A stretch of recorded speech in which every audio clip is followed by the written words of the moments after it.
Desgraciadamente, el día viernes 27 del corriente nos dejó a los 80 años de su edad Marco Aurelio de Negri. Marco Aurelio de Negri fue un polígrafo autodidacto, habló o escribió desde neuroanatomía hasta gallística. A mi parecer, los campos que él más dominaba fueron los de la lexicografía y la sexología. Quiero comentar, sin embargo, que de Negri no siempre daba en la diana. A veces se equivocaba de tomo a lomo, pero sus hierros servían para pensar, investigar, contrastar, y por lo tanto no resultaban ser infecundos. Pero este video es un homenaje póstumo y por consiguiente no cabría aquí hacer un señalamiento de sus desaciertos, lo cual sí podría darse en un conversatorio sobre su legado o en una biografía sobre su vida y principalmente obra. En breve voy a mencionar 50 cosas que sé gracias a Marco Aurelio de Negri, pero antes quisiera contar dos cosas muy curiosas. La primera simplemente es que teníamos un amigo en común, Ramón León, a quien él entrevistó 3 o 4 veces, y la segunda es que una vez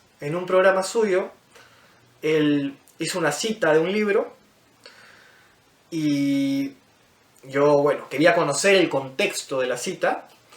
Entonces fui a la biblioteca, estaba el libro tenía más de 400 páginas y yo, mapeando, creyendo por dónde podría estar la cita, me leí unas 50 páginas y no la encontré. Entonces, desesperado, le escribí un correo electrónico preguntándole la página en donde aparecía la cita, y me contestó la secretaria dándome la página y además haciéndome saber por parte de él una aclaración sobre el título que yo no había pedido. Bueno, ahora sí, sin más preámbulo, sin más parafernalia, vamos con la lista. La práctica de comer con tenedor empezó a generalizarse entre la gente rica a finales del siglo XVII. Luis VIII de Francia comió desde niño con tenedor. Sin embargo, Ana de Austria, que nació en el mismo año, en 1601, nunca pudo acostumbrarse al tenedor y se servía y comía con los dedos. Erasmo de Rotterdam, que vivió entre los siglos XV y XVI, aconsejaba comer con 3 dedos, ya que comer con los 5 dedos era de mala educación. Ver a un negro ganar una competencia de natación es algo absolutamente insólito, independientemente de si la hipótesis de Negri, que esto se debía a que la piel negra se desliza con mayor dificultad en el agua porque genera más fricción, el dato o la observación de este hecho son realmente destacables. Sería más apropiado hablar de sexo rectal que de sexo anal, porque el ano sirve únicamente de puerta de entrada al pene, pero este maniobra en el recto. El parpadeo, pese a lo que podríamos suponer, es un reflejo adquirido, no innato. Lo que pasa es que lo adquirimos hacia los 4 meses de vida. Cuando me enteré de esto, tuve la suerte que al poco tiempo en mi familia hubo 2 bebés recién nacidos que tenían menos de 4 meses. Yo hice la prueba, sacudí mi mano a unos 3 o 4 centímetros de sus ojos y efectivamente ninguno de los dos parpadeó. Desde el punto de vista anatómico de la respuesta de las vísceras pélvicas, no hay ninguna diferencia entre un orgasmo provocado por una estimulación en el clítoris y otro provocado por una estimulación en la vagina. O sea que, biológicamente hablando, carece de sentido hablar de un orgasmo vaginal en oposición a un orgasmo clitórico. No obstante, el orgasmo puede variar en su intensidad, dependiendo de la zona que se estimule. La zona preferida por la mayoría de las mujeres es el clítoris. En un 30% de los casos es la vagina. Pero eso no quiere decir que no hayan otras zonas o actividades susceptibles de provocar un orgasmo, como pueden ser los pechos, las nalgas, el recto o la realización de alguna fantasía. La respuesta entonces orgásmica, con la intensidad que se dé según qué actividades o qué tipo de estimulaciones, va a ser más bien idiosincrática. San Expedito no existió, y cuando la Iglesia Católica abolió el culto a San Expedito, el santo de los imposibles, ¿no?, los napolitanos se indignaron porque parece que San Expedito milagreaba impresionantemente, y esto generó que González Prada escribiera que para él era muestra palmaria lo de San Expedito, que para que hubieran milagros no se necesitan santos, sino únicamente bribones y tontos. En China, regalarle un ataúd a los padres es una muestra de amor filial. Cuando una persona está enferma, terminal, si está rodeada de gente que la quiere, esta gente le va a comprar un ataúd y se lo va a poner al lado de la cama. Anthony Smith, en su libro La mente, menciona que el hecho de que la parte izquierda de la piel sea más sensible que la derecha da como consecuencia que la teta izquierda sea más sensible que la derecha y por lo tanto más estimulable y más excitable. Los vellos púbicos en la vejez, hasta entonces crespos, empiezan a desrizarse. Sin embargo, este fenómeno no se advierte con tanta claridad en los indígenas, los asiáticos y los mestizos americanos. El mandamiento del amor al prójimo no lo trajo Jesús, es muy anterior a él. En el Levítico, capítulo 19, versículo 18, pone: amarás al prójimo como a ti mismo. Según Gingebert, los preceptos éticos de Jesús no tienen ninguna originalidad y pertenecen ya a la sabiduría bíblica, a la sabiduría rabínica e inclusive a la sabiduría de otros pueblos. Y tratar de probar lo contrario es simplemente perder el tiempo. En los chistes sobre homosexuales y en los programas cómicos brillan por su ausencia tanto el homosexual activo como la lesbiana. Allí el centro de burla, de caricaturización, ridiculización y desprecio es el homosexual pasivo, que es presentado como un remedo vulgarísimo de la mujer. Del mismo modo, en cuanto a los estereotipos, la lesbiana pasiva no existe. La lesbiana estereotipada es la machona y ahombrada. Entre el 25% y el 30% de las mujeres eyacula. El pene más grande del que se tenga registro fehaciente se encuentra documentado en el Atlas of Sex Anatomy de Dixon y mide 36 centímetros. El récord masturbatorio masculino es de 60 veces en un día. El récord masturbatorio femenino es de 100 veces en una hora. La eyaculación más potente que haya sido registrada bordeó los 2,5 metros. Este hecho contrasta con el que el 75% de los hombres no llega a los 20 centímetros.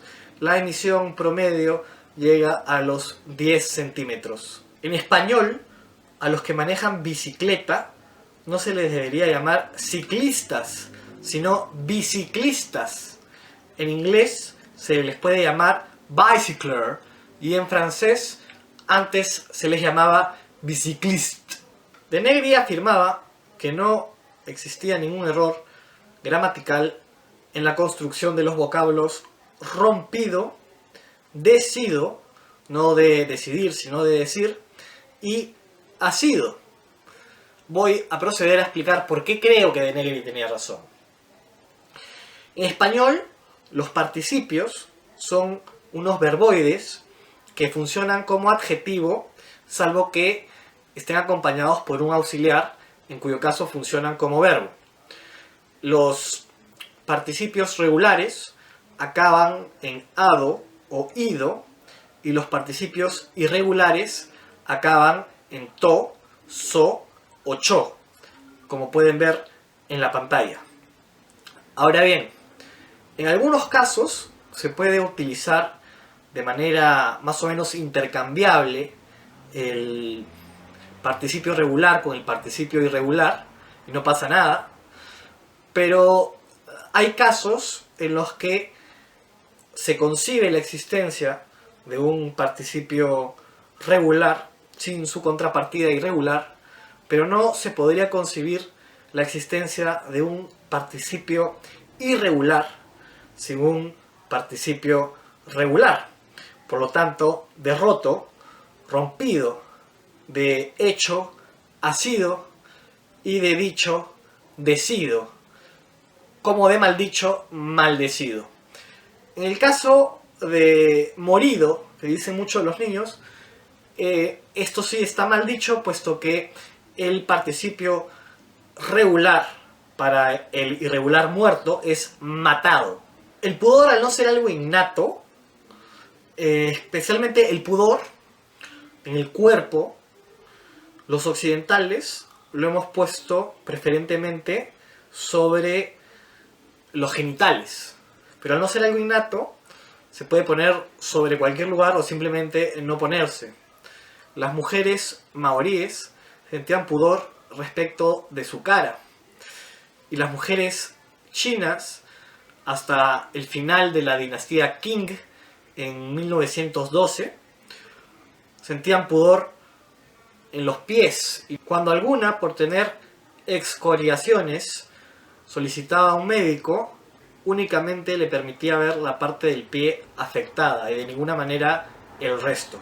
En el año 2000, De Negri escribió: en los primeros 150 años de los últimos 200, cada minuto un ser humano ha dado muerte a otro ser humano. En los últimos 50 años, la pausa entre una muerte y otra se ha reducido a 1/3. Actualmente, cada 20 segundos, un hombre mata a otro hombre. El cálculo aparentemente es correcto, pero lo que le faltó decir, y que también se desprende del cálculo, es que en todo el siglo XX solamente el 0.02% de la población de cada año mató en ese año a otra persona. Los gadgets, la tecnología de la información, las apps, las redes sociales han vuelto más extravertida a la gente. La gente hoy es más proclive a la extraversión.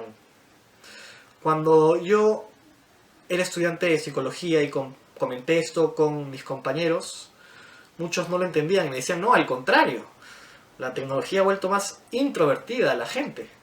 Y eso es porque existe mucho la confusión, incluso dentro de los psicólogos, sobre lo que significa la extraversión. La extraversión no es sinónimo de tener habilidades sociales o estar buscando constantemente la interacción física con otras personas. La extraversión es la conducta de vertirse fuera de sí, de salir del mundo interno, de lo contrario de la introspección. O sea, no ensimismarse, sino estar mirando hacia afuera. Y eso se puede conseguir tanto yendo a fiestas cuanto chateando. Es decir, los extravertidos pueden ser muy habilidosos socialmente, pero no necesariamente, no son dos características que necesariamente tengan que correr a las parejas o ir de consuno. La palabra extroversión, por más que la academia la acepte, es incorrecta, porque no existe el prefijo extro. Por eso inicialmente solo se decía extraversión, así como decimos extra largo, extraordinario, extraer o extrapolar o extraterrestre, no decimos extra largo ni extraordinario. El prefijo extra no existe. Las armas, la sofisticación y el desarrollo de las armas permitieron a los seres humanos tres cosas. 1. Matar a distancia. 2. Matar sin ser visto. Y 3. Matar con impunidad emocional. Al respecto, sobre lo primero, no es lo mismo luchar cuerpo a cuerpo y tener que percibir el instinto de supervivencia del oponente, y su agonía, y sus denodados esfuerzos por no morir, etc., a que simplemente matar de lejos y no observar todas estas cosas. Respecto de matar sin ser visto, como los francotiradores, pues bueno, las personas tienden a actuar de una manera mucho más desinhibida cuando no son vistas que cuando están siendo vistas. Desde para sonarse la nariz hasta para robarse un lapicero. Así que imagínense pues cómo no va a cambiar el matar sin ser visto. Inclusive en los pelotones de fusilamiento, la mayoría de veces que se han registrado fallos han sido cuando los condenados estaban sin los ojos vendados y miraban directamente hacia los fusileros. Y en cuanto a matar con impunidad emocional, pues claro, si se dispara un misil de artillería a 1000 metros, o inclusive los bombarderos, los pilotos que han sido entrevistados comentan que, bueno, pues ellos no sabían ni siquiera si habían matado, si no habían matado, a cuántos habían matado, a cuántos podían haber herido, y no saben ni son conscientes en lo absoluto de los alaridos de los heridos, de la desesperación de los compañeros por salvar a los que todavía han sobrevivido, de la tristeza, congoja y llanto de los que han perdido a algún compañero, etcétera, etcétera. Nada de eso ni lo ven ni se enteran. Si bien existen muchas definiciones de vida, siguiendo muchas de ellas, podemos decir que los virus no son seres vivos, porque poseen características o atributos incompatibles con la vida, como la cristalización o la lionifilización. Además también poseen atributos, o mejor dicho, carecen de atributos compatibles con la vida, como lo son la capacidad del ser vivo para reproducirse por sí mismo. Los virus, para reproducirse, necesitan infectar una célula para que esa célula, al reproducirse, reproduzca ese conjunto de instrucciones el cual constituye el virus, y en la siguiente célula va a estar nuevamente presente el virus, pero por sí mismo no puede reproducirse. Entonces existe cierto consenso en que los virus no son seres vivos, sino más bien moléculas orgánicas. El vocablo surrealismo está muy mal construido y es a todas luces una mala traducción del francés. En el francés surgió la palabra surrealisme, que antepone el prefijo su a realisme, que en español sería realismo. Pero el prefijo su le da sentido a la palabra, y en español podrían haber prefijos más o menos equivalentes a ese, como super, sobre o supra. Pero en español el prefijo su no existe. Entonces la palabra surrealismo es claramente una mala traducción del francés. Existen muy poquísimas mujeres que se dediquen al box. Quizá haya alguna razón genética para esto, puesto que es harto conocido que las mujeres cuando se pelean no hacen puño. Los varones, cuando se enfurecen, cierran las manos y las aprietan fuertemente, y cuando se pelean tienden a utilizar los puños. La mujer, en cambio, se pelea arañando, tirando de los cabellos, mordiendo o abofeteando. Es probable que la mujer haya inventado la agricultura, porque se quedaba en la caverna cuando el hombre salía a cazar, una actividad mucho más peligrosa y estresante. La OIT asegura que solo el 2% de los marineros en el mundo son mujeres. Marco Aurelio cree que esto se debe a que se piensa que las mujeres traen mala suerte en el mar. Existen muchísimos más hombres fetichistas que mujeres. Probablemente esto se deba a que a los hombres les es más fácil escindir el amor del sexo, y el fetichismo consiste en el placer sexual per se. La mujer es más integrada, es más holística, ya que tiene mayores conexiones interhemisféricas y por lo tanto no es tan dada a la fragmentación y a la separación incluso del objeto amado, que es lo que significa justamente el fetichismo. Una cosa muy útil que yo no sabía que existía hasta que se la escuché de Negri es el diccionario panhispánico de dudas. La locución latina que expresa que alguien hace algo por voluntad propia es motu proprio y no motu propio, como dicen muchos, que además algunos se burlan de los que se expresan correctamente en lo antedicho. Cuando queremos decir que damos algo por hecho, es incorrecto decir que lo damos por descontado. Lo acertado es decir que lo damos por decontado. Según la escuela etológica contemporánea, entre otras muchas cosas, dos cosas curiosas son innatas en el ser humano. Y estas son tanto el rechazo y desagrado por los animales que reptan, como las serpientes o cocodrilos, cuanto por los étnicamente diferentes. Por lo tanto, el no racismo es una construcción artificial. El 75% de los hombres son eyaculadores precoces. Sin embargo, la eyaculación precoz es casi inexistente entre los homosexuales. Masters y Johnson vieron que en 340 casos de homosexuales, solamente 2 casos eran homosexuales, eran eyaculadores precoces. Se cree, una de las razones que se da es que a lo mejor el hombre homosexual está centrado en disfrutar del momento, mientras que el heterosexual está muy pendiente de satisfacer y marcar la diferencia con la hembra.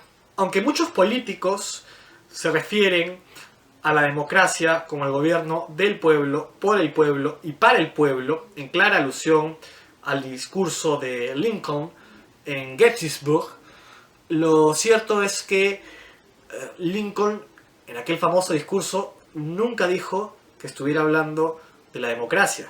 Los 168 españoles que invadieron el Tahuantinsuyo muy probablemente no lo hubieran conseguido si es que alguien no les enseñaba el Capac Ñam. El Capac Ñam fue una red de caminos que unía a todo el imperio. Entonces, ir desde Cajamarca hasta el Cusco sin una red de caminos que lo permitiera, hubiese sido toda pues una proeza que continúa en el imaginario popular porque hay un amplio desconocimiento sobre lo que fue el Capac Ñam. Usar el adjetivo mismo como pronombre es una completa incorrección. El adjetivo mismo no debe cumplir la función pronominal.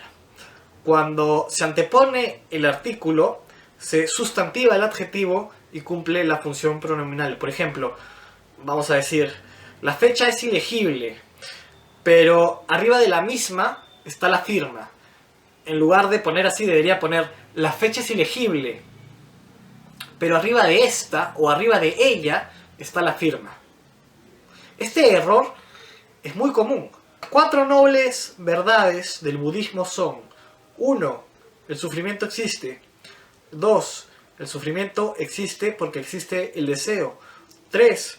La única forma de suprimir el sufrimiento es suprimiendo el deseo. Y 4. La única forma de suprimir el deseo es siguiendo el noble octuple sendero.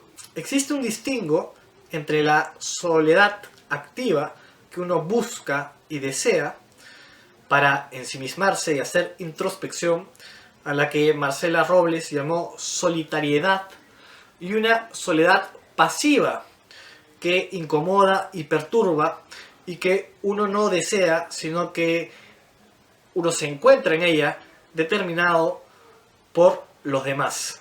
Muchos confunden lo que es la empatía con la simpatía. La empatía, que no todos la tienen, es la capacidad de entender cómo se sienten los demás. Y la simpatía es la capacidad para sentir lo que están sintiendo los demás. Sentir con los demás. Es decir, afligirse cuando los otros se afligen o alegrarse porque los otros se alegran. Y yo quiero agregar, la empatía es lo que mata a los envidiosos y es la mayor virtud de los mejores torturadores. En el anterior Código de Derecho Canónico se decía que la función de la familia era el aumento de la prole y el remedio para la concupiscencia. Pero en el actual catecismo de la Iglesia Católica se dice que la función de la familia es el aumento de la prole y el amor cristiano. Es decir, se ha eliminado, se ha desautorizado el placer por el placer. Lo más probable es que la relación del hombre con el fuego no se haya iniciado con el hombre encendiendo fuego con algún método primitivo, sino recogiéndolo con alguna rama de algún incendio provocado por un rayo o algún otro fenómeno y llevándoselo así a la caverna. Todas las mujeres son potencialmente multiorgásmicas, aunque solo el 20% de ellas ha actualizado esta capacidad innata. Según Masters y Johnson, toda mujer puede volver a orgasmear si es debidamente estimulada antes que las tensiones desciendan por debajo de los niveles de la fase meseta. Es más fácil para una mujer llegar al orgasmo mediante la masturbación. Al venir de fábrica, territoriales y jerárquicos, los seres humanos, nos es más fácil mandar y obedecer que tratarnos democráticamente y como iguales. Malinowski demostró que en muchas culturas primitivas se desconocía que la cópula heterosexual hacía que las mujeres se embaracen. Dos de los principios fundamentales de la magia o del pensamiento mágico son: 1. Que las cosas que han estado juntas siguen estando juntas, y 2. Que las cosas parecidas son la misma cosa. Yo diría que es muy probable que esta intuición nos venga de fábrica, es decir, que esté en los genes, porque está muy ampliamente arraigada y se puede ver en muchas conductas, como por ejemplo, cuando alguien muere, es normal que la gente quiera conservar una prenda o algún objeto que utilizaba el fallecido y lo atesoren. Inclusive ha habido el caso de alguien que se ha querido hacer un tatuaje con las cenizas del fallecido. Y bueno, además, ¿no? A veces las parejas, cuando se tienen que separar por largos tiempos, una de ellas quiere llevarse una prenda de la pareja o el perfume, etc. En cuanto a que las cosas parecidas son la misma cosa, esto se ve muchísimo en las manifestaciones religiosas, especialmente en las procesiones. La conducta de la gente que está en las procesiones no parece la conducta de la gente que estuviera ante una representación divina, sino como si estuvieran ante el mismo Dios. Es decir, eso que pasean en andas no es una representación, eso es Dios. Bueno, eso ha sido todo, y donde sea que estés, muchas gracias, Marco Aurelio. ¿Cómo te vamos a extrañar? Las cosas, digamos, del intelecto y del espíritu. Eso, si no fuera por este canal, donde, por ejemplo, hay un programa de esta naturaleza, ojalá hubiera otros, encantadísimos.